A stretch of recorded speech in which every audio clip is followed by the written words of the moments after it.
inshuti bakunzi ba Ramuka TV mwiriweho. Nkuko tumaze iminsi mu karere ka Rwamagana twakomeje kujya tubizeza yuko tuzatubagezaho amakuru y'ingirakamaro.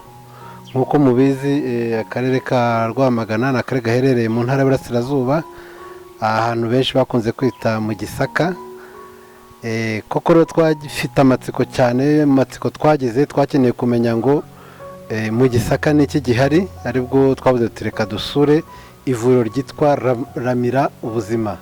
Ivuriro Ramira Ubuzima ni ivuriro rivura indwara nyinshi z'imitsi, z'uruhu, zo mu nda, igifu, impyiko, ni ibintu byinshi cyane, ariko tugiye kugerageza turebe yuko batwakira, hanyuma tukorana nabo ikiganiro babibwirira uko bameze. Ramuka TV rero mukomeze muyitega amatwi, mukurikirane ibiganiro byayo.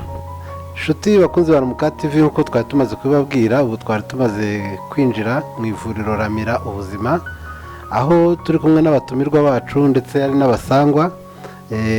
Bakaba rwose ari abantu ubona usanga ari abantu bafite ubunararibonye. Nkaba ngira ngo mbere y'uko dukomeza ibiganiro byacu batangire babibwira. Murakoze, nitwa Bucyensenge Jeanne Paul, nkaba ndi umuvuzi gakondo muri iri vuriro. Nkaba twaratekereje kuba twabasha gukorana n'uyu musaza Dr Bosco cyana Jean Bosco muri iri vuriro Ramira Ubuzima. Tukaba tuvura indwara za Kinyarwanda, tukaba tuvura ibigendanye n'imitsi, umugongo, imyanya y'ibanga, myibarukiro, tukaba tuvura indwara z'ubuhumekero, amarozi, imyuka mibi, hamwe na hamurira mu myuka mibi hazamo ibintu byinshi, hazamo za nyabingi, hazamo amahembe, hazamo ibitega, hazamo intezi, hazamo za nyaburezi. Ibyo byose tukaba tubasha kurwana nabyo mu minsi yacu, kuko tuba twafite imbaraga zose zishoboka n'imiti ihagije. Murakoze rero kudusura, ni karibu. Muze watwibwira? Nitwa Rucyahanandirima Jean Bosco, ndi umuvuzi gakondo, ndi nararibonye ku rwego rw'igihugu. Nkuko mwabyiyumviye rero, mwumviye ko ari abantu muzaratubwira ati ndi nararibonye, ariko hari ikibazo cy'amatsiko mfite nka Ramuka TV, ko mbona ukiri umusore, ibi bintu byaba warabimenye ute? Urakoze, njyewe ndi umusore, ndi umupapa, ndubatse, mbyaye kabiri, ariko njyewe mu buvuzi bwanjye ni umurage w'ababyeyi. Navutse mu rugo bavura, n'ubu ngubu nanjye barabinsigira, kubw'ibera Imana biramfasha. Ubu rero niko kazi niberamo kuva mfite imyaka 7 gushyika muri iyi myaka yose mfite, ndi muri 30 niho rero niko kazi mbamo, nibera muri ako kazi yuko ni umurage. Buriya gakondo ni gakondo, gakondo ntuyiga, gakondo ntuyitoragura, gakondo ni gakondo, na iwanyu ku gisekuru. Ubwo rero ni muri ubwo buryo ngenda umuvuzi gakondo wabisigiwe n'ababyeyi. Mwabyumviye rero, ni benshi bajyaga bakunda kuvuga ngo koko umuntu ntashobora gusigira undi umurage wo kuvura. Niryo banga riri mu Gisaka, ibanga kuko rirahari, ariko ndagira ngo mbaze muzehe watubwira neza iryo banga, ukuntu umuntu arihereza undi nk'umuntu ushaje akanguhe. Ese ko tubona usheshe akanguhe, uwo muhango wo kuzarihereza undi muntu bikorwa gute? Ese warihawe nande, mu gisekuru kihe? Ubundi bigenda bihererekanwa, ni umurage. Umuntu agira abana, ariko akagira uwo yikundiye akayimuraga, nawe bikamugendaho, kanabikunda, biterwa n'uko yabonye mu bana ubikunda. Noneho iyo amaze kubibona arayimuraga, bikava mu gisekuru cyabo. Nko mu gisekuru bahererekanya nko mu bisekuru 5 cyangwa 6, ariko icyanyuma cya so nicyo ugenderaho ugakomeza umurimo wawe wa gakondo. Niba atari ibanga rikomeye, uko muvuzi gakondo hakunda kwama amabanga, nyakubahwa muzehe, bikorwa gute umuhango wo guhereza umuntu umurage? ukorwa ute? Bigenda bite? Watubwira uko bigenda, wenda wihereyeho, cyangwa se uko uzabigenza kugira ngo utange uwo murage? Njyewe nihereyeho kugira ngo ntange uwo murage, kugira ngo mbone uwo murage. Yatangiye menya imiti mike bantu imiti nyuma yaho baza kundaga ni ukukubwira ati ubu ngubu urakomeza umurimo wacu, noneho hari n'amagambo bakuvugiraho yo kukwifuriza umurimo mwiza, hanyuma ugakomeza imirimo bagushize. Ati hari amagambo bakuvugiraho. Reka mbaze mugenzi wanjye we mbona ukiri mutoya uherutse kuyavugirwaho vuba, sibyo? Ayo magambo n'atari ibanga bavuga ngo iki, bigenda gute? Ese wiyumva uti umaze kuvugirwaho ayo magambo? Murakoze. Buriya guhererekanya ni nko guhererekanya ububasha, bikorwa mu buryo bwinshi butandukanye. Umubyeyi ashobora kuba yagukunda akakumurika mu gicumbi akavuga ati mwana wanjye nkuhaye imbuto y'ubuvuzi, mwana wanjye umuti ndawukuhagije bitewe n'ubushake n'urukundo agufitiye n'umurava abona ufite, kuko buriya ntiwaba umuvuzi gakondo uri uw'umutima mubi, ntiwaba umuvuzi gakondo ugira uburyarya, ibyo bisaza igihe gitoya. Buriya no mu buvuzi gakondo ntihavura umuti ahubwo havura umutongero. Umutongero rero ni wa mugisha ufite wahawe n'ababyeyi n'Imana igashyiraho akayi igashyiraho kashi bitewe n'uko yakubonye. Urabizi nko mu kazi ko muri ino minsi ka twese ka buri munsi habaho icyo bita umugisha cyangwa ubugwaneza, ya Mana ikamanuka ikabana nawe. Buriya usabye arahabwa, niko gusaba neza, gusenga ni ugusubizwa. Icyo mbona rero bujya nko mu buvuzi gakondo, hari igihe umubyeyi agusabira umugisha agasaba ababyeyi ku ruhare rwa so na nyogosenge, akavuga ati uyu mwana ndamuberetse buke nsenge azavure gakondo, akuvura amahembe, akakwereka imiti ati mwana wanjye n'uzaba ibyo gukuranya binjye ahantu wayisuzumye uzakaraba uyu muti itazagusama, mwana wanjye uzirinda ubuhemu itazagusama, mwana wanjye nujya gukura ihembe uzafata uyu muti uwunywe ukarabe utazagira. Uwo ni umugisha wa kibyeyi, nk'uko no mu muco nyarwanda umubyeyi avuga ngo mwana wanjye nkufatiye iry'iburyo uzahaha uronke. Ibyo rero no mu buvuzi ni uko bigenda, umubyeyi aba agufatiye iry'iburyo, nubwo ababyeyi baba baratabarutse bakigendera, ariko nyirizina gakondo burya umubyeyi umubiri urapfa ariko izina ntiripfa. Ni muri ubwo buryo. Murakoze. Nyakubahwa mzee avuze ijambo Imana, avuze ijambo Imana.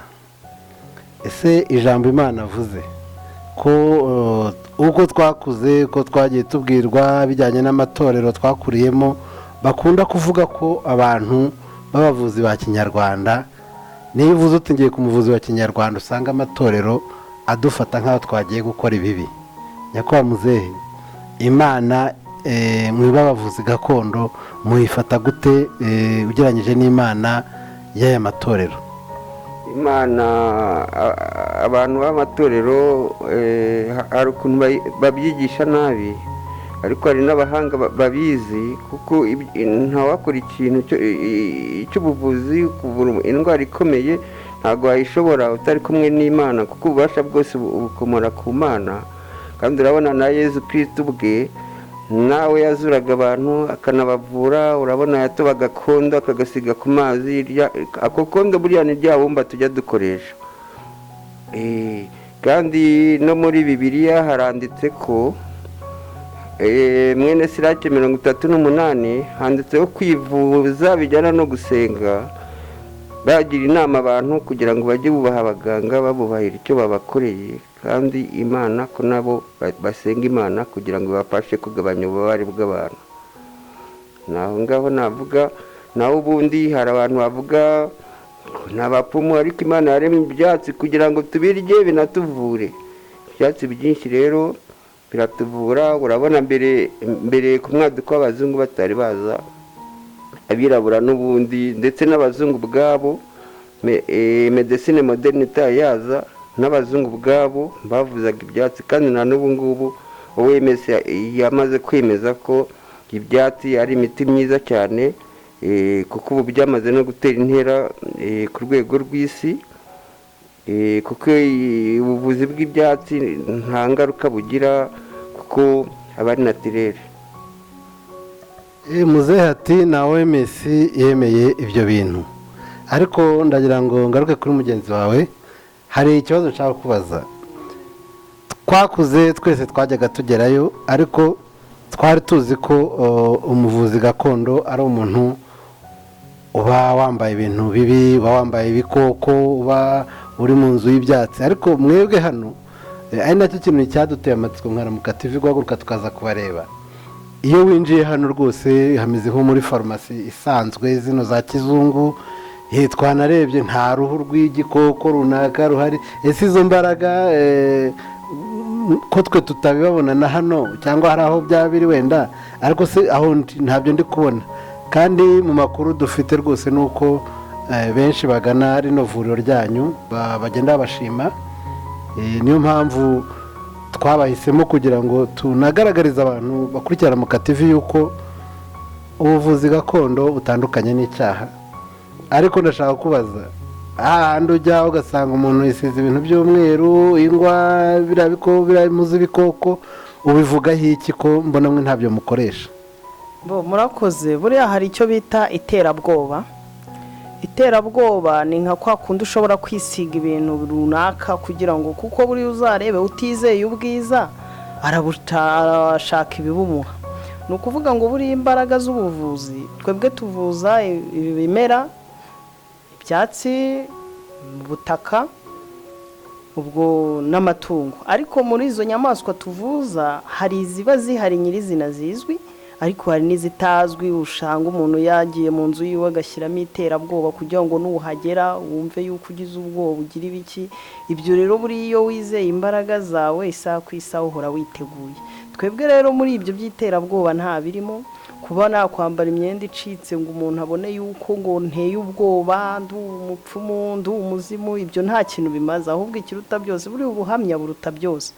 Kuba mwatugendeye mukadusura nuko mufite amakuru yuko hari abo twagiriye neza kandi n'ubu ngubu tukibagirira. Yemwe hari n'abo muhasanze, hari n'abari buze, hari n'abari nejo bundi na gutyo, n'abo tuba dufite gutyo bava impande n'impande. Ibyo byose ntago baza kubera ryatora bwoba, ahubwo baza kubera ubuhamya bw'umuntu runaka. Umuntu akaba yakubwira ati ngewe navuriwe muri Ramira ubuzima, nahakiriye ibisazi bari babinteje birakira, nahakiriye amarozi yanzonze, nahakiriye urushwima, nahakiriye umwana wanjye yahakiriye imbasa bayimuteje. Ibyo ni ubuhamya.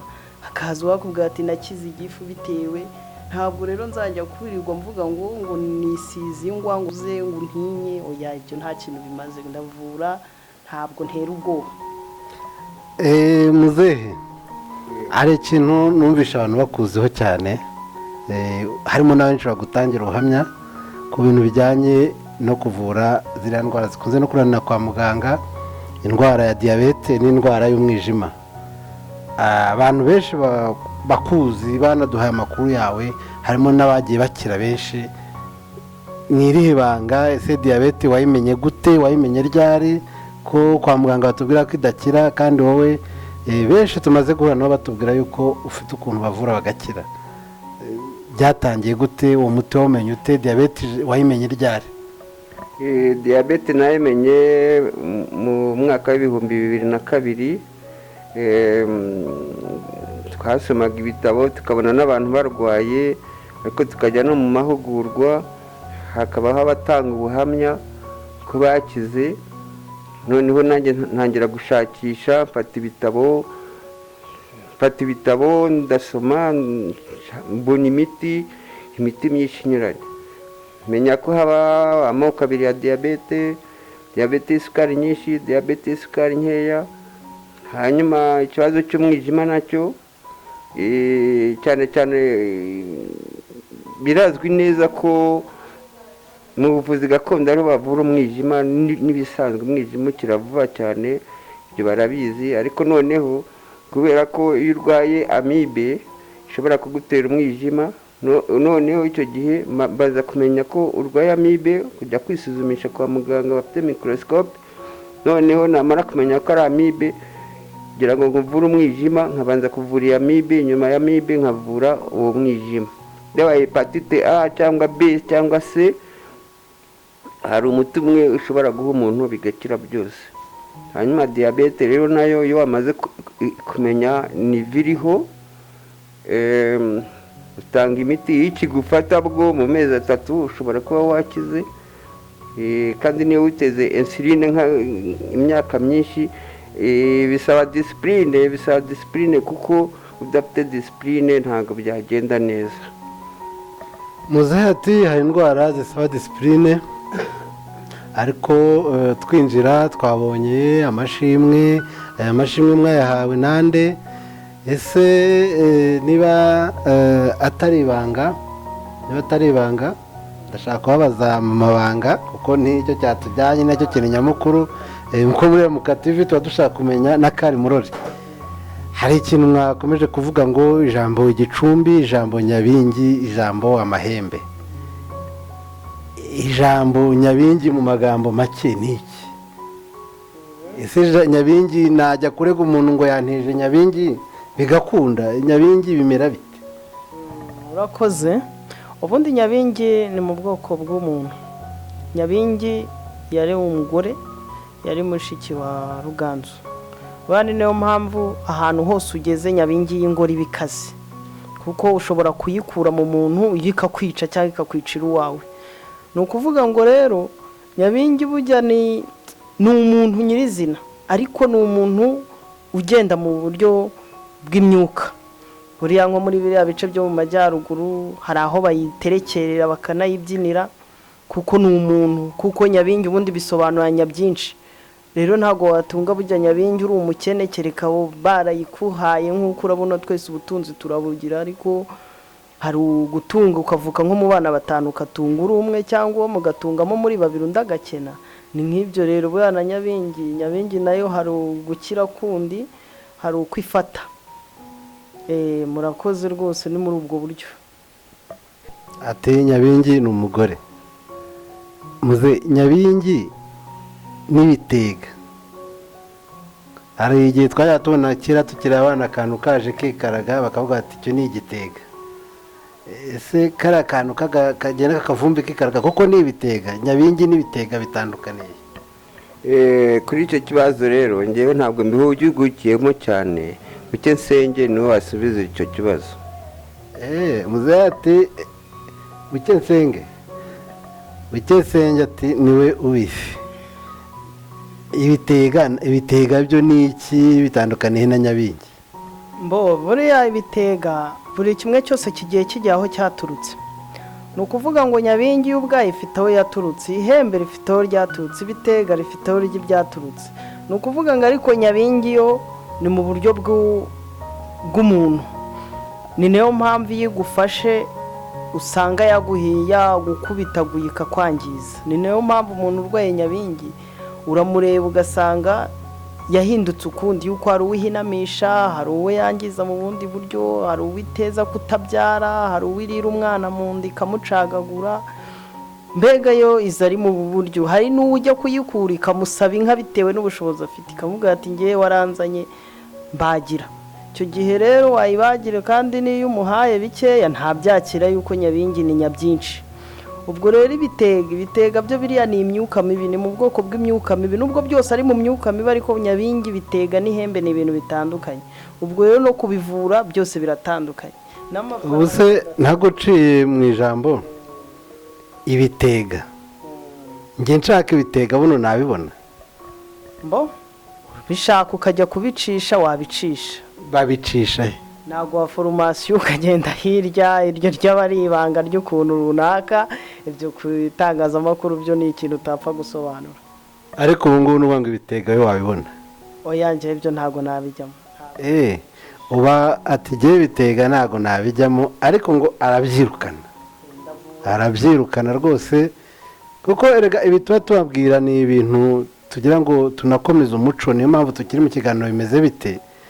ni benshi bajyaga bakunda bavuga ngo mu Gisaka, ariko kuko mu Gisaka ubwenge burahari, kuko muribonera nk'ubibona ko akiri umuntu mutoya, ariko ibintu avura rwose, kandi ibyo twiboneye natwe n'amaso birageze. ese muzehe aricyo nshaka kwibariza, uravuga iki ku bantu b'ababeshyi basigaye binjira mu bijyanye n'ubuvuzi?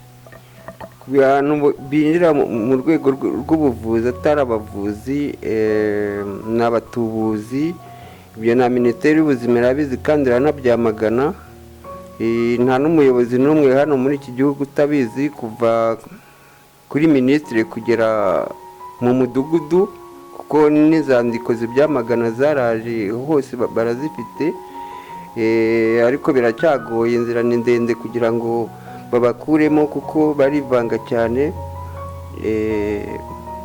ariko umuntu araburara, yagenda atereka njye kuvuguta ibyatsi, ngende mu muhanda, aho duhura arampa 1000, akabikora gutya, ariko ubundi abaganga nyabo ni bakeya,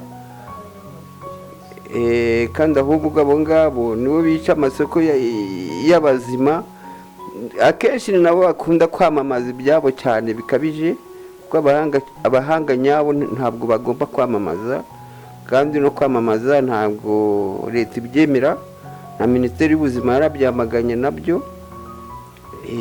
Sinzi impamvu bacyamagana, nanjye simbizi, nzabaza perezidante ku rwego rw'igihugu, kuko azi ko birabujijwe, ariko ndacyabona bikorwa.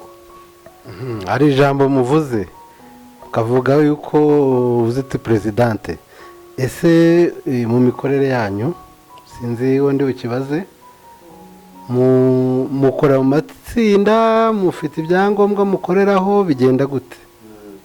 ubundi twese ku rwego rw'igihugu, iyo uri umuvuzi gakondo uba ufite ibyangombwa nyirizina, ariko aho dusigaye dutanira, umuntu arabona ubushobozi akagenda agashinga ivuriro akirirwa yamamaza, kandi mu by'ukuri agatuburira abantu benshi, bwa burwayi bwe ntibunakire. uwo muntu yakugeraho kandi imbaraga uzifite n'ubushobozi, ugasanga amafaranga yarayamuriye yayamazemo, nta cyizere afite, yamaze kwangirika, n'uburwayi bwarakuze, kandi kuruta uko cyagiye yakugana agifatwa, uburwayi bwe bwari gukira.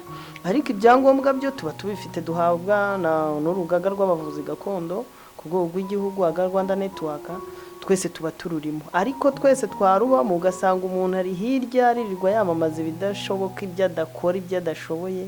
kandi buriya icyiza ubundi kwamamaza kuri radiyo, ukirirwa wiyamamaza amasaha 50 yose ukayamarira kuri radiyo ngo uratanga ibyawe ibyo ukora, burya si byiza. ubundi ubuhamya nk'uko muba mwadusuye nk'uku, ibi ni byiza kuko urabona mwaje mudutunguye, ni byiza kuba mwadusuye nuko mufite ubuhamya cyangwa amakuru runaka. ariko nk'ubu iri vuriro ryacu ntabwo ryajya kuri radiyo ngo tugiye kwirirwa dutaka ibyo tudakora, ibyo tutabasha, kuko na minisante n'urugaga ntabwo bemera biriya byo kwirirwa wivuga, ubundi bikorwa birivugira. nk'ubu uje hano wazanye umuntu wawe, simvuze ngo umwana wawe arwara igicuri, akaza nkamuvura, ejo uzagenda ubwire na mugenzi wawe kuko wabonye ubuhamya. ariko nujya kuri radiyo ngo ndamamaza, ngo ndagira amasaha 20 nkayiharira, n'ubundi biriya byo ni amakosa, kuko bari kudutesha agaciro mu cyizere n'ubushobozi bwacu dufite. nibyo koko byari mu kuvuga, twabasuye tunabatunguye, ariko ni amakuru uko no mu kiganiro cyacu bimeze bite, tuba dushaka kumenya mu bijyanye n'umuco, ahanini niho turi kujya kugira ngo tumenye ngo biteye bite, ese ubuvuzi gakondo buhagaze gute. ariko se muzehe, aricyo nshaka kwibariza, uri inararibonye, ahantu henshi dukunze kujya baratubwira ngo mu Gisaka abantu baraguruka, mu Misaka baragera, ariko se koko habaho imiti ishobora gutuma umuntu aguruka, cyangwa ni ibindi bakora? ni bya bindi by'imyaka mibi, nibyo koko hari abagendera kuri twa dutaro bavuga, hariya muri Kirehe birahari, wajyaho mu masaha moya arabibona n'amaso ye.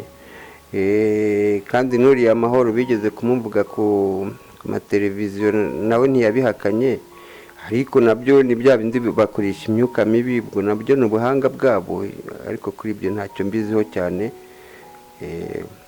kuko ntabyo njya nkora, ariko ndabizi ko bibaho kandi ndanabyemera. hari akandi kabazo nshaka kubibariza, amavuriro menshi turi kugeramo usanga hose hari imiti bavuga ngo iyi miti yongera akanyabugabo, ariko se mutekereza mwe nk'abavuzi ba kinyarwanda, kuki muri iyi minsi hari ikibazo cyo gutera akabariro mu mago? murakoze. Ikibazo rero cyo gutera akabariro, buriya gucikiriza bituruka ku mpamvu nyinshi. ushobora kuba wararwaye amibe yarakuzonze, amibe irakona umugabo, iramukona rwose, wagerayo ukibura, cyangwa se ugakora iminota 2 cyangwa 3. noneho hari no kuba n'aya masiterese twirirwamo, siterese z'imibereho urabona ziragoye. Buriya kuba watera akabariro ni uko mu mutwe umeze neza, ni uko ku ikofi waruhutse nta kibazo ufite. Iyo rero ibyo byose hari umuntu usanga n'imirire yo muri ino minsi usanga bya biryo byaragiye bikaguca intege, kandi burya umugabo wese kwivuga ni uko ahazi, ntabwo wakwivuga ushonje. Ugasanga rero ibyo byose birateza ikibazo. Ariko icyo nemera cyo, buriya iyo uvuye ya mibe yamukonye, gutera akabariro biraza. Niyo mpamvu biriya byo bibaho kandi ndanabyemera, kuko ushobora gucika intege rwose ugacikiriza uri umugabo, ariko atari uko wibuze, ahubwo ari ikibazo cy'uburwayi ufite ahubwo utazi. Iyo uje rero ya misemburo turayibyutsa, hari imiti ibaho kandi yanahozeho, ahubwo ni uko hari igihe ukubitana na wa wundi wawutubuye ari kuwuzengurukana mu ibaga, nk'uko uwo musaza yahoze abikubwira ari kwishakira igihumbi cyo kurarira, ejo ati naratuburiwe, barambeshye, abavuzi gakondo ugahita ubashyira muri ya generali bose ati barabeshya, ariko nyirizina imiti yo irahari, ibimera birahari kandi bifite imbaraga. Ariko ntaracikanwa muzehe, hari ijambo tugitangira mwavuze, muvuga yuko gutanga umuti ari ibintu umuntu aragwa n'ababyeyi. Ese wa muti nge nkubonye nkawumenya wenda nkavuga ngo ni ibumba, nkagenda nkaricukura, nkaba nariha umuntu ntafite wa murage wa mubyeyi, byakunda agakira? byakunda, bishobora gukunda. Hari ibyo ababyeyi batanga, ariko hari n'ibindi n'abandi bashobora no kwiga no mu ishuri bigakunda. Nk'ibumba ni ibintu twagereranya nk'iriya miti ya farumasi n'ibindi byatsi bindi, umuravumba nawo, cyangwa igikakarubamba ugikoze gishobora kuvura umuntu, n'ibindi byatsi bindi ushobora kubifata bikavura umuntu atari byo by'imirage. Ushobora kubyiga umuntu akakwigisha bigakorwa kandi bigakunda. Icyangombwa ni uko ugomba kwizera Imana, kuko Imana niyo ivura, ntabwo ari umuntu uvura. Urasenga Imana ikagukiriza abantu, kuko n'Imana yaremye ibyo byatsi. Ndagaruka kuri Byukusenge Bukensenge ndagira ngo nsobanure iryo zina, kuko izina Bukensenge, iryo zina hari aho ryaba rihuriye n'uyu murage ufite? Nk'ubu ngewe Bukensenge nanjye ni izina natinzeho cyane, maze kumenya ubwengeho gakeya, biba ngombwa yuko nshobora kuba naganira n'ababyeyi bakabasha kuba bansobanurira aho iryo zina ryavuye. Kuvuga ngo buriya mama twita inda yanjye igihe cyo kubyara kigeze, kuko no kwa sogokuru baravuraga, ntabwo ari iwacu gusa, no kwa sogokuru no kwa sogokuruza baravuraga. Urumva rero mama nabashije kumwegera ndamubaza, inda yanjye yaramufashe kandi mubera nabi cyane. Agiye kuyibyara urumva bari bamwandikiye iseta, kandi bayimwandikira ko bari mu muhage mu gitondo, ambyara saa 9 za nijoro, kandi yiriwe asenga ati Imana imfashe nibucya ndasenga nkajya ku iseta nkabona nkize. Ahita rero anyitirira rya zina, niko nanjye yansobanuriye. Nk'uko mubyumva rero, ntegeza ko abantu benshi mushize amatsiko yo kuba wavuga ngo umuntu uvura indwara za kinyarwanda ntabwo wagombye kujyayo wihisha, nta nubwo wagombye kumva ko ukoze icyaha. Hari benshi mu matorero amwe bumva ko wajya gufata umuti ku muvuzi wa kinyarwanda uba ukoze icyaha. Ntabwo ari icyaha nk'uko murimo no kubiyumvira. Mwumvishe muzehe, mwumvishe Bukensenge, mwumvishe kose mu magambo arimo kuvugamo ijambo Imana. Ariko sinzondi bukibaze, ariko Bukensenge wambwiye ko mu myuka ukaze, muzehe nawe agakomera ku muti. Muzehe, hari umuti ushobora kuba waha umuntu wenda yaba afite umuntu umwanga akongera akamukunda? Ibyo bibaho cyane. Hari abagome bakoresha igiti, kandi iyo bagikoresheje n'ubundi kivurwa n'ikindi. Urugero ni nk'igiti cyitwa umwange. Igiti cyitwa umwange umuntu akigukojejeho none ahangaha muri aka kanya ntarenga n'iminota 5 utari wahura n'ikibazo. Mpaye nka ubwo hano muragifite? Ntacyo tugira, ntacyo dushaka kugira. Igiti bita umwange muragikoza ku muntu bikagenda bite? Wenda uwo bagikojejeho kibi cyane, nawe ubwawe ugikozeho utambaye ga byakujyaho ingaruka. Ubuse muzehe ko duca mu mashyamba tutazi icyo giti wazagira akanya ukazagenda ukakitwereka, wenda tukajya nko mu ishyamba ukatwereka. Abantu tujya duhura n'ibibazo akenshi hari igihe tuba twarakoze ku mwange. buse ndashaka kubaza icyo giti, wowe numvisha ibintu by'imyuka ubimenyereye, kuki cyaje kuba umwange? ese ko ibiti tuzi ko byaremwe n'Imana, icyo giti cyaje kuba umwange biturutse kuki? urakoze. buriya hari ibiti byinshi ubona mu ishyamba umuntu ntamenye icyo babitereye. urabona nk'aborozi ba kera cyangwa n'abubu, ntago watunga ifamu udafite umurinzi mu ifamu, cyangwa se umunanira, cyangwa umwifuzo, cyangwa umubuza. buriya hari ibiti byinshi bagiye bita ariko biturutse ku mazina. ni ukuvuga ngo izina burya ry'igiti ryiswe n'umuntu bitewe. nk'ubu inyabarasanya ni inyabarasanya, ni igiti cya ruganzu. buriya inyabarasanya hari byinshi ikora, isarisha umuntu ikanamuvura. inyabarasanya irasarisha umuntu kandi ikanamuvura, kubera ni ubwoko bw'igiti cyabo. si byo, ruganzu nubwo yapfuye ariko iyo hapfuye umubiri ariko izina ntiryapfuye. kandi burya icyubahiro cy'umuntu aragipfana. kugira ngo inyabarasanya isarishe umuntu bigenda gute? urumva iryo ni ibanga ry'akazi utazabikora. buriya tujya tubona abantu benshi birukanka, abantu tuzira byinshi. ni nayo mpamvu inshuti bavanywe muteze amatwi Ramuka TV, ikiganiro nk'iki kiba gikenewe, tujye tujya mu bintu tuzi ibyo ari byo. urumva ko nk'inyarabasanya isarisha, kuko ushobora kuyikoresha utabizi. igena yingize ngo yomora ibisebe, ariko nk'inyarabasanya ushobora gusarisha. sinzi n'ikindi kintu bigeze kumbwira kijyanye n'urubingo. kariya agatima k'urubingo, muzehe urabinsobanurira? kariya agatima k'urubingo hari icyo ubiziho? urubingo rw'urukamba ruvura ibintu byinshi, ni rukuru, nta nubwo rusa n'izindi mbingo.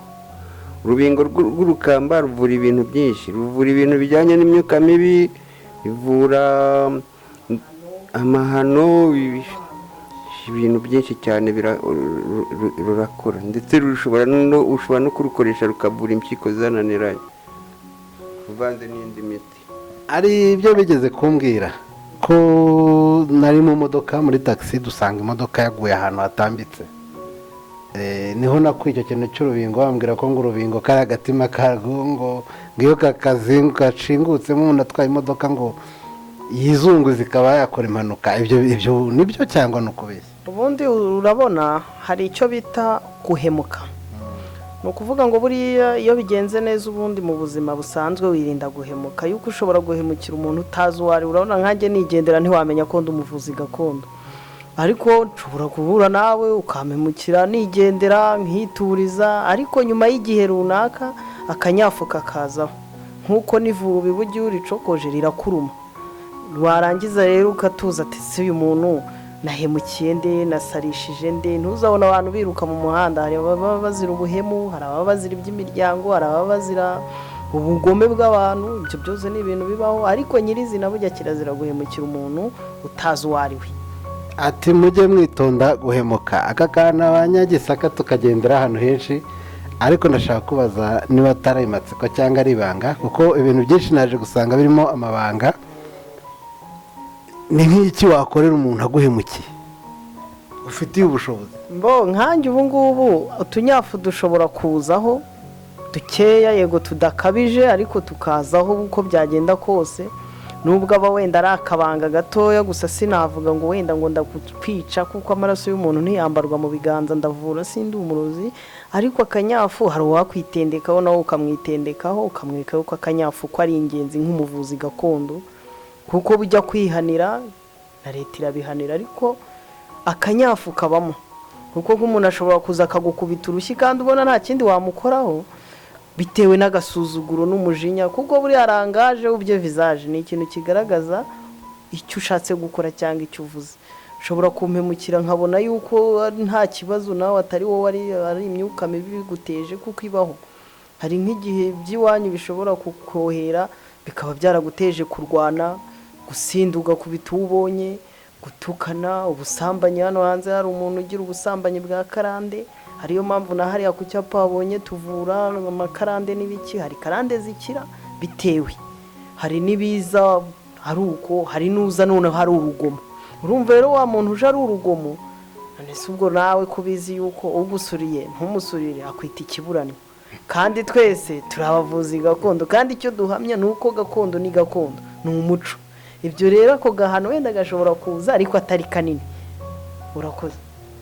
Mwabyumvise rero cyane cyane abantu mu mijyi buriya hari uduco udapfa gukubita ukubonye cyangwa ngo usuzugure, mwajyaga mubyumva mukajya no kubeshya, ariko koko nk'uko bamwe mujya mubyibonera hari umuntu ukubita koko bikakugiraho ingaruka, kandi kuko abantu tuba dukwiye kubana mu bwumvikane no mu bwubahane. Ariko ntacyo nshaka kubaza muzehe, wowe amakuru njya nkumva rwose ni uko ku imiti uyizi cyane. Hari umuti tutajya tubura ahantu mu bavuzi bita amavuta y'intare. Amavuta y'intare koko ni amavuta y'intare? Ese intare barayikama? Ese urugimbu rwayo ruboneka gute? Bimeze bite? Amavuta y'intare mbere yarabonekaga, ari ukubera ko leta yakajije ingamba irengera amaparike, irengera n'inyamaswa zabo. Noneho mbere barazicaga, urugimbu rwayo nirwo rwabagamo ayo mavuta y'intare. Noneho rero ubu ngubu kuyabona biragoye. Abayafite rero hari abayakura za Tanzania cyangwa za Congo, kandi kubabona biroroshye, ariko ahangaha mu masoko aboneka hose mu masoko ntago ariyo neza, ntago ariyo. Bashobora kugira dukeya bakatuvanga n'ibindi bivuta bibindi izindi gimbu, cyo kora gakeya iyo ukavanze n'andi mavuta nako karakura. Ati amavuta y'intare birakaze. Muteganya iki se mu ndwara zavurwaga n'amavuta y'intare? Mu biteganyaho iki? Mu ndwara zavurwaga n'amavuta y'intare hari ibindi n'ubundi bishobora kubisimbura. Nko ku mvune dushobora gukoresha ibyatsi. Hari ikintu muzehe avuze kinyibutsa byinshi. Hari ikijyanye no kuvuga imvune, genda niheraho kuko naravunitse koko muranamvura. Ariko icyo nshaka kubaza muzehe, ibintu bitwa kuvura igicucucucu, ko hari igihe isaha igera ukumva urimo uraribwa, koko muba muri gukanda umuntu cyangwa biba bimeze bite? Kuvura igicucu ni tekinike y'abavuzi gakondo. Abavuzi gakondo ni abahanga cyane. nuko ubuhanga bwabo butanditswe cyangwa ngo buvumburwe, berekana aho bukomoka. Ariko ubundi iyo umuntu yunga igicucu cyawe udahari, n'undi abakanda hahandi atinda asago kuri ryataka kuri cya gicucu aho wamweretse wabonetse. Yahakanda rero, yahakanda aho waba uri hose urababara. Ibyo bintu byo nanjye ndi umuhamya wo kubihamya, kuko navunitse ikirenge koko bakajya bankanda isaa 9 nkaribwa. Yo guse ibyo si umwuka? Wowe si umwuka? Ntabwo ari umwuka, ariko ni umuti ariko utabona uko usobanura. Uko ukoresha umuti uwukandisha hahandi mu gicucu aho umuntu yavunitse. Umva bakunze muteze amatwi Ramuka TV, ndagira ngo abasaza badusobanurire iki kintu. Bari kumpakanira ko atari umwuka, ariko ni gute njye n'abandi i Kigali wenda wowe ukankandira i Rwamagana nkababara nkaribwa? Byukuze mbabara unsobanurire icyo kintu. Erega buriya n'abatwumva babyumve, hari ikintu bita umutongero. Ni ukuvuga ngo umutongero n'uri muri Amerika ushobora kuba ufiteyo umuryango, ariko akaba gukomoka ukavuga uti mwana wanjye nkufatiye iry'iburyo, mu by'ukuri ntuhamagaye yo nturanakomeza urifashe, ahubwo wabwiye umuyaga kandi wa muyaga wagiye. Ni ukuvuga rero no mu madini niho hahandi wumva ngo umwuka wera bawusenze wamanutse. Umwuka wera ntabwo ari ikintu gifatika, ntabwo bakibona, byose ni umuyaga. Ni nk'uko rero na biriya nabyo urabyunga, ariko wa mutongero nyirizina aho ukorera ni wa muyaga. Ibyo rero rwose ni umuyaga, ariko ni umuyaga ariko ukiza. Ni umuyaga ukiza, nk'uko wumva ngo umuntu bamwoherereje ibisaza aryamye, byatoboye etaje, byatoboye inzu kandi arimo imbere. Nese hari uba yayitoboye, ariko ni umuyaga. biriya byose rero ni umuyaga, ubuvuzi ni umuyaga, umwuka wera ni umuyaga, byose turabyemera ko byo bibaho. ati ni umuyaga. aba basaza muri hano bafite ubushobozi bwo gukunga bunga igicucucu. ese ko hari abantu benshi bakunda guhura n'imvune, ari no mu bintu byatumye rwose nza no kubasura cyane cyane. dufite abana b'urubyiruko baba bari mu makipe, ugasanga umwana yagiye aryama amezi 6 adashobora gukina umupira kandi yari umukinnyi, kubera ya mvune, kubera gukuka ukuboko. ni izihe ngamba mufite zo kuba, kuko ikintu cyanyobeye cyanyu mutandukana n'abandi bantu, mwe ntimukunda kwiyamamaza, ntimukunda gutanga publicité, ariko ntekereza ko ari nacyo kintu abantu bashingira bavuga ko iri vuriro rya Ramira ubuzima ritandukana n'andi mavuriro. ntimwiyamamaza ariko mubona abantu. ariko se ni mesaje yihe mwaha nk'abana b'urubyiruko, ama ekipe dufite mu gihugu cyacu atwarwa amafaranga menshi, ugasanga umuntu yavuze ngo yavunitse cheville, ugasanga umwana bwa buzima burahagaze, kandi hano rwose nzi ko ibyo bintu mu bivura vuba. hari ingamba zo kuba mwamenyekanisha, wenda mutiyamamaje ariko mukaba mwamenyekanisha ibikorwa byanyu? ingamba zirahari, ariko ni ingamba tudashobora kuvugira kuri radiyo. ariko ingamba ni kwa kundi tuvura umuntu akajya kwamamaza akabwira abandi ati hariya narahakiriye nawe ujyayo. natwe twavura umuntu umwe wavunitse yakira akabwira abandi.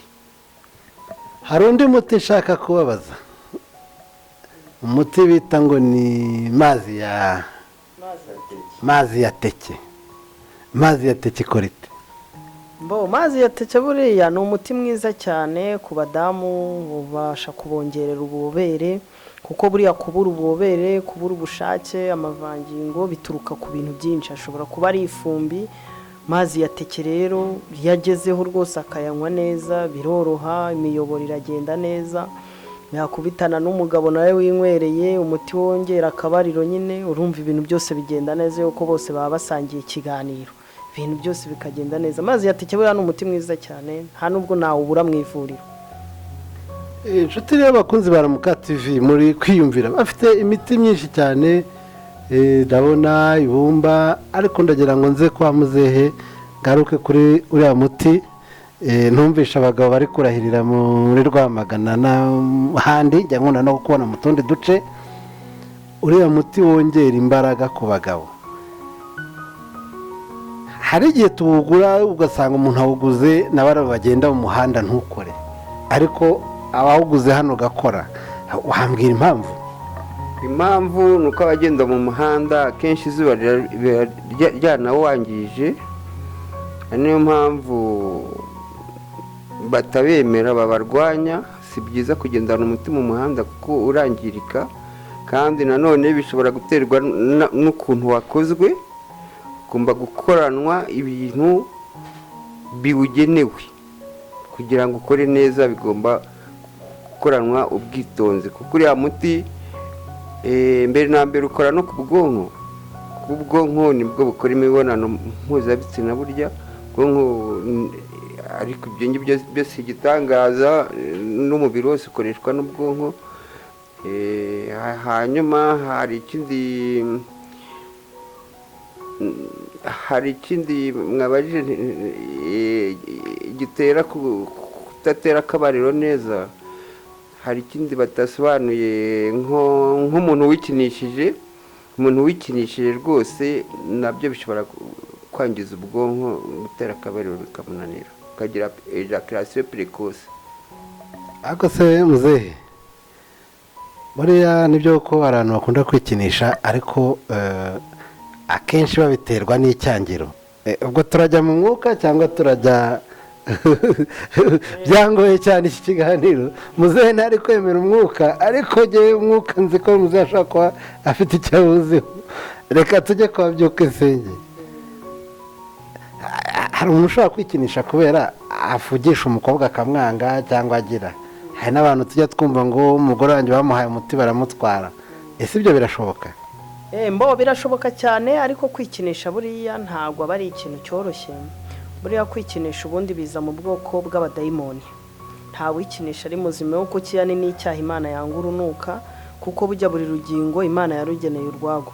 Ni ukuvuga ngo bujya ijisho ryagenewe kureba. Nimba rero ufashe bujya igitsina gore n'igitsina gabo byagenewe yuko bigomba guhura bigakora icyo byagenewe. Iyo rero ugiye gufata iyo karoti ku mudamu, ugafata isabune, wowe umugabo ukajya muri dushe ugiye gukora, abakobwa Imana yabaremeye yuko bagomba kurongorwa n'abagabo baremewe kurongora, wowe ukajyaho ukikinisha, buriya ni icyaha Imana nanga urunuka rwose. Buriya bari abazimu baguteye, kuko biriya birakira. Muri wa mwuka ufite umwuka, hari uburyo ushobora kongera urukundo rw'umuntu ku wundi? Urukundo rw'umuntu ku wundi buriya imiti iriho. Hari icyo bita umukunde, sinzi nimba utawuzi. Ntaho utabaho. Buriya rero impamvu wiswe umukunde, hari icyo ukora, hari uburyo utunganwamo ukawuvanga n'indi miti. Ubwo ni impamvu bukubwiye, n'urugero nshatse kuguha nk'izina ryawo. Umukunde rero buriya nawe se gute utakundwa? Hari umuntu ugira icyasha cyangwa bakanabiroga ukangwa pe, cyane umugore wawe bakamutwara, umugabo wawe bakamutwara. Ibyo si igitangaza, binabaho. Ariko kimwe nuko n'ubundi hari n'umuti nanone uwugaruza. Buriya haroga ibyatsi hakavura ibyatsi. Muri iyi minsi mu gihugu cyacu ndetse no muri Afurika ugereranyije, hari ibibazo byo gutandukana mu ngo. Ugasanga abantu rwose mu manza ni amadivorce, ni ibiki. Ndabaza muzehe mu rwego rw'imiti, nzi no kubaza byuko nsenge mu rwego rw'umwuka. Nyakubahwa muzehe, birashoboka ko abantu bashobora gutandukana ari uburwayi ukabaha umuti bagasubirana? Gutandukana, bashobora gutandukana kubera abanzi babibakoze. Wa mwange twigeze kuvuga, ushobora gutera umugore umwange, umugabo akamwanga, cyangwa bakawutera umugabo, umugore akamwanga. Noneho rero niho haza na wa mukunde nawe uza kuzavura. Ibyo rero ni ibintu bishoboka. Abantu bashobora gutandukana kandi bakongera guhura, kuko hari n'igihe umugabo ashobora guta urugo, wowe ugashyira muri urwo rugo umuti, umugabo akagaruka. Kandi hari n'igihe abantu bashobora kuba batongana buri munsi buri joro, ariko ukabaha umuti ntibongere gutongana. Mwabyiyumviye rero ko iyo dukomeje kubabwira ngo amabanga y'Igisaka, inshuti Banguka TV, iki kiri mu biganiro birebire dukoze, ariko kirimo n'inyigisho nyinshi cyane ugereranyije n'ibindi biganiro dukunda guhura nabyo, kuko hano harimo amabanga menshi. Ariko se mu buryo bw'umwuka, wa mwuka wawe ukoresha, hari uburyo ushobora kongera guhuza abantu batandukanye? Ibyo bibaho, kuko iyo usuzumye ugasanga basenyewe n'umwuka, buriya hari imiti myinshi abagome bakoresha. Uretse yuko ntayikubwira yuko naba nigishije n'abaturi kutwumva ubu ngubu, naba mbigishije ubugome. Hari imiti myinshi. Buriya iyi si yikoreye ibintu byinshi cyane. Ni ukuvuga ngo iyo bakoresheje ya myuka, ko hari umuntu wakohereza ihembe rikaguca umugongo, none se utarongora uri umugabo mu rugo waba umaze iki? Cyangwa umugore agahora abaye ava, urumva no kubaka urugo ntibyagenda neza. Ibyo gihe yakoresheje bya byuka bye, yakoresheje imyuka mibi. Urumva rero nanjye kuza nkakuvura, iyo maze gusuzuma nkabona ese uyu muvandimwe bamusenyeye bakoresheje iki, gusubirana birashoboka. Kuko urumva siwe gusa ikigoye mu buzima bujya ni ugusuzuma. Iyo wamaze gusuzuma nyirizina ukamenya gitera, iyo umaze gukubita gitera, nta kindi kiba gihari. Mbere yuko turangiza, hari akabazo k'amatsiko nshaka kubaza muzehe. Kera mbere mu myaka ya za 80 hari abantu bashobora guhura n'umuntu akakubwira ibyawe ukabyumva, kandi koko ukazagenda uhura nabyo. Ibyo twabijyana mu mwuka cyangwa muzehe hari icyo wabitubwiraho? Ibyo bintu bibaho ku isi yose, kandi byahozeho n'ubu birahari. Hari umuntu ufite bafite ububasha bw'Imana babita abahanuzi, abandi abapfumu, abandi aberekwa. Ushobora guhura n'umuntu ufite iyo mpano akakubwira ibyakubayeho n'ibizakubaho. Ibyo birashoboka kandi biriho, bizanakomeza kubaho. ndabaza byukusenge mu mwuka ushobora kuntandukanyiriza umupfumu n'umuhanuzi? Erega buriya ni uko hari icyo bita buriya mu madini bakita umuntu ngo ni umunyedini. Ubundi buriya umukirisitu nyawe arasenga. Wibuke Yesu buriya isezerano yasize ku isi aduhaye, yaravuze ngo ntago mbasize nk'imfubyi, mbasigiye umufasha ari we Mwuka Wera. Ni ukuvuga ngo rero n'uriya muntu wiyita umunyedini, ejo nagiye gusenga muri iki cyumba, ejo bundi nagiye gusenga muri iki cyumba, ejo bundi nagiye muri iki cyumba, bujya ni iki? Ni ukuraguza, sibyo? Ni ugupfumaguza. Icyo gihe aba ashaka ibyo ngo Imana ibivugeho. Ni ukuvuga ngo rero isaha ku isaha yaba umuhanuzi hari uhanura indagu ziratandukanye, hari ufite indagu y'umutwe, hari ufite indagu y'ibyo yacishije, ibyo bya nyabingi akabikoresha, ihembe akarikoresha rikamubwira.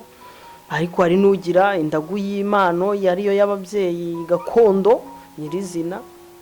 Icyo gihe ni wa muntu ukureba akakubwira ati iki kimeze gutya. Hari n'imiti ukoresha ugahita ubona intuzi indagu yawe. Hari n'uwakoreshaga ibiceri, hari n'uwakoreshaga umushwi w'inkoko. Ibyo byose byari indagu. Ariko hari n'uwakoreshaga Bibiliya nawe agasenga kandi bikaza. Niyo mpamvu rero buriya twakubwiye ngo gusenga bijyana no kwivuza. Uyu muvandimwe yabivuze muri mwene Sirake biranditse. Buriya wa muntu uzumva ngo umupfumu ngo uyu ngo yagize gutya, uzamubwita ahubwo uri umunyedini, nturaba umukirisitu.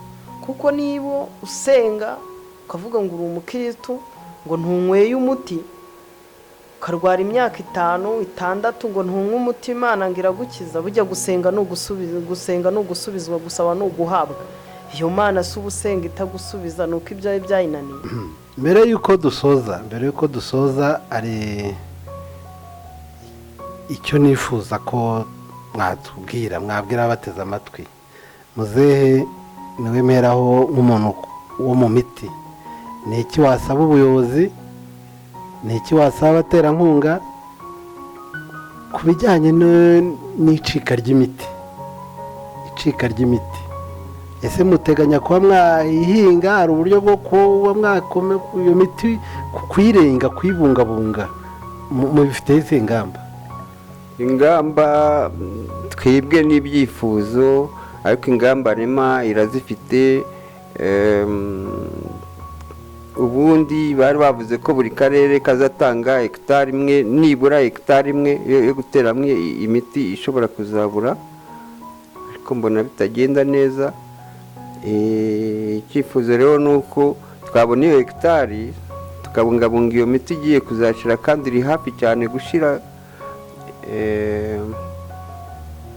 kuko buri karere kagize ahantu ho gutera imiti, kandi ya miti ifite akamaro no mu myaka izaza, ahubwo izaba ikenewe cyane kurushaho, kuko abantu bazajya bagenda bamenya akamaro kayo. Ubu ngubu ntibari bakamenya, ariko urabona ko kwa kundi tugenda dusigara inyuma mu majyambere, n'ubundi no mu byacu turi inyuma, kuko abazungu bateye imbere basigaye bivuriza cyane ibimera, bamenya akamaro kabyo. Ariko twebwe kugeza nonaha n'abadokiteri bacu buriya ntibazi n'ibumba, ntabyo bakoresha.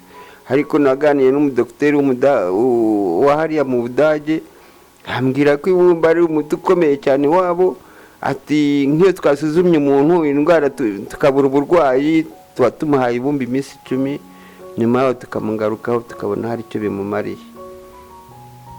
Muzehe ati mu karere haramutse habonetse hegitari, icyo ni igikorwa rwose cyumvikana. Ahubwo njye numva na hegitari ari ntoya, kuko nibura hegitari, ubwo birumvikana, kuko ntekereza ko abantu benshi bakurikira iki kiganiro hakenewe koko kubungabungwa bino bimera bivura, kuko hari imiti myinshi koko izacika. nk'ubwo urumva niba nk'amavuta y'intara ari gucika, n'indi miti iri kugenda icika. Ndagira ngo mbaze Byukusenge, ese umuntu kuri iki kiganiro wabashaka kubageraho mukora kuva ryari kugera ryari, ese nimero yabashakaho ni iyihe? Nimero yadushakaho rero ni 0786541156.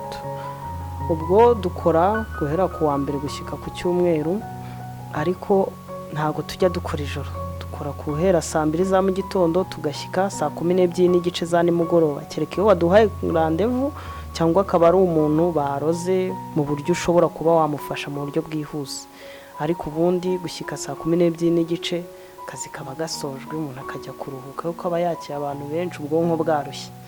Murakoze. Ati dukora kuva mu gitondo saa kugera saa 12 n'igice, ariko ngo n'uwabakenera nijoro ageze ikibazo gikomeye bamutabara. Muze ni ikihe kintu cya nyuma wumva wabwira baguteza amatwi ukabana nimero yawe ku buryo gushaka kwiyambaza? Abaduteza amatwi tukababwira ko twabamara impungenge ko umuvuzi gakondo atari umupfumu, kandi ko nawe asenga, kandi n'ibyo akora ko ubushobozi buhabwa n'Imana, kandi ko abantu benshi barwarira mu rugo bazi ko nta ndwara ntacyo twabamarira, ko mu kizungu bananiwe kubavura ko ntacyo twabamarira, ariko twebwe ni nacyo tubereyeho, twebwe tuvura ahubwo ibyananiranye mu kizungu. Rero muri medecine moderne byananiranye, twebwe muri gakondo nitwe tubishobora, ko hari indwara nyinshi zinyuranye dushobora kuvura, nabo hari ibindi badufasha, ubundi ni ukuzuzanya. Hanyuma njye nitwa Rucyanandilima Jean Bosco, ndi umuvuzi gakondo w'inararibonye ku rwego rw'igihugu.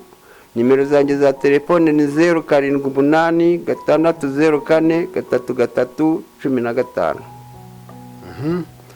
Mwazimviye nimero za telefone, turabona abatangiye kwandika babaza, ariko ibisobanuro tuzagumya tuganire n'abantu kenshi, tunabagira inama y'uko mwajya mugerageza kwitabira amahiganwa akunda kubaho ajyanye no kurengera ibidukikije, kuko namwe ndumva mukora mu kurengera ibidukikije, mukaba mukora no mu buvuzi. Natwe nka Ramuka TV tubijeje ko ibyifuzo byanyu bizagera kure hashoboka. N'uwakumva wakuri iki kiganiro akumva ashaka gufasha aba bantu bafite igitekerezo cy'uko babona aho batuburira imiti ni ikintu gikomeye cyane, dore harimo kwaduka indwara z'ibyorezo, abantu benshi uko bagenda babaho neza. Uwumva yashaka gukorana nabo, nimero za telefone yazibonye, ndetse n'uwakumva afite amakuru yimbitse, ni karibu kuri Ramuka TV, twabahuza nawe mukaba nabo mukabasha gukorana nabo. Tubaye tubashimira rero nshuti mwari muduteze amatwi, murakoze, naho utaha, bye bye.